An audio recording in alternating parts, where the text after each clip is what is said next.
लेते हैं बेटा जाइलम टिश्यू। जाइलम टिश्यू का सबसे पहले क्या काम है बेटा, ये कंडक्ट करता है वाटर एंड मिनरल्स को from the root to the aerial part of the plant. और कहां से एब्जॉर्ब करेगा, रूट से, ठीक है, और दूसरे पार्ट में ट्रांसफर करेगा। तो conduction of water and minerals from the aerial part of the plant is called as xylem tissue, ठीक है। नेक्स्ट आता है बेटा फ्लोएम टिश्यू। क्या करेगा, ये आपके लीफ में प्रेजेंट है, तो लीफ से आपके other part of the plant में मूव करेगा, तो कंडक्ट करेगा food from the leaf to the other part of the plant, ठीक है। नेक्स्ट अभी हमने पढ़ा बेटा जो जाइलम टिश्यू ये यूनि डायरेक्शन होगा, क्योंकि इसे ऊपर नीचे से ऊपर के डायरेक्शन में मूव कराएगा ये।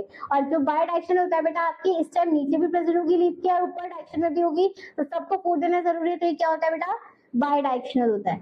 नेक्स्ट जो बेटा आपका जाइलम टिश्यू होता है, ठीक है, जाइलम टिश्यू में जब आपका बेटा नीचे से ऊपर की साइड डायरेक्शन में वाटर मूव कर रहा है, तो यहाँ पर आपकी कोई भी एनर्जी का यूज नहीं हो रहा, तो ये आपकी जो होता है बेटा ये कैसा होता है, पैसिव ट्रांसपोर्ट होता है। कैसा होगा, जो जाइलम टिश्यू होता है बेटा ये आपका पैसिव ट्रांसपोर्ट होता है, इसमें कोई भी एनर्जी का यूज नहीं हो रहा है। वही अगर बात करें हम बेटा फ्लोएम ट्रांसपोर्ट की, फ्लोएम में आपका एक्टिव ट्रांसपोर्ट होगा।